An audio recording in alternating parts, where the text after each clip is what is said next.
Hello everyone, here is Vladimir, and as you can see it's beautiful day and I'm trying to maiden my Volantex RC Ranger EX. And as you can see, it's not going very well.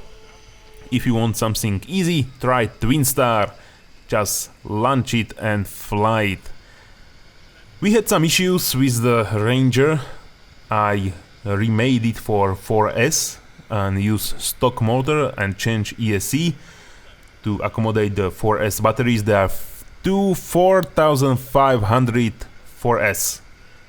It might be a bit heavy. It flew, but we needed to do some handiwork because when we tried to tax on the ground, it just went to one side. Every time I speed up, it went to left or right.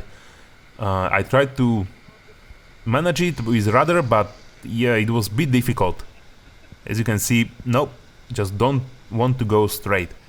Later we found out it was one wheel was a bit stuck.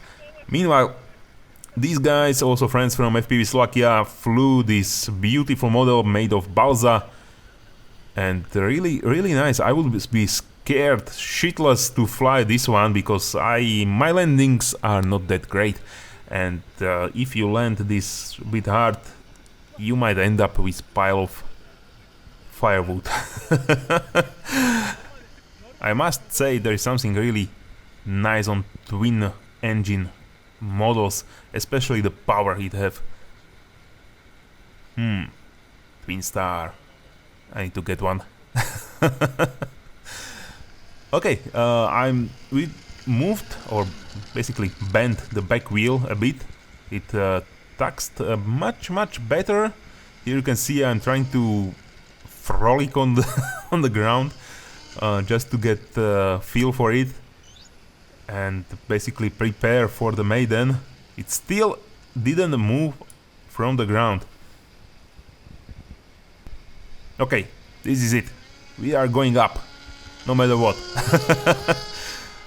Okay, and we are up. Yep, it worked.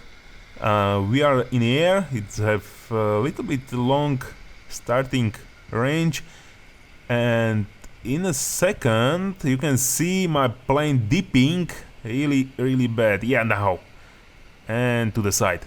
That's the moment I turned on the autopilot, and that was a really bad idea. I almost pee myself because it was really close to crashing. I switched back to manual in a moment and saved the plane.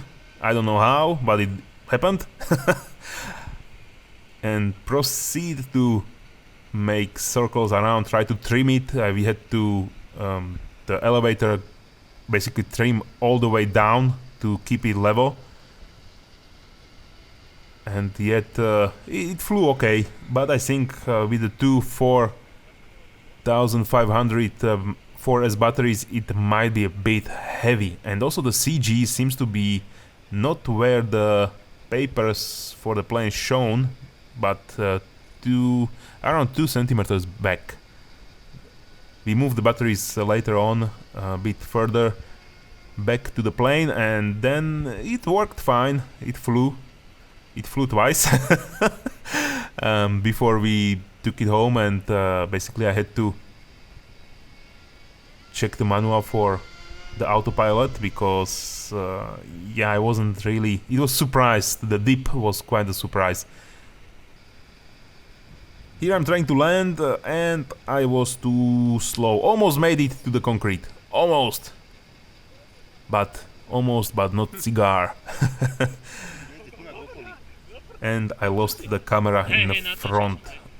I don't think it's a good idea to mount anything there. As you can see, we are looking for one piece from the camera. One tiny plastic part from the pan and tilt. It was another flight and I was lining up for landing multiple times because this was the first time I flew a plane which was this big. I've flown before with big sled and small planes, and this is the first time something this big and heavy. Touch and go.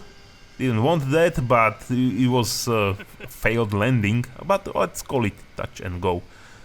And our final landing was a bit... yeah, that one. I think I stalled a little bit. Yeah, and definitely not near the landing part. And I broke the pen and tilt gizmo that need to be replaced and probably mounted on the top. All in all, it's not for a beginner, definitely. You definitely need help with this plane. But yeah, I will give it a try definitely next time, and I will see you as well later. Bye bye!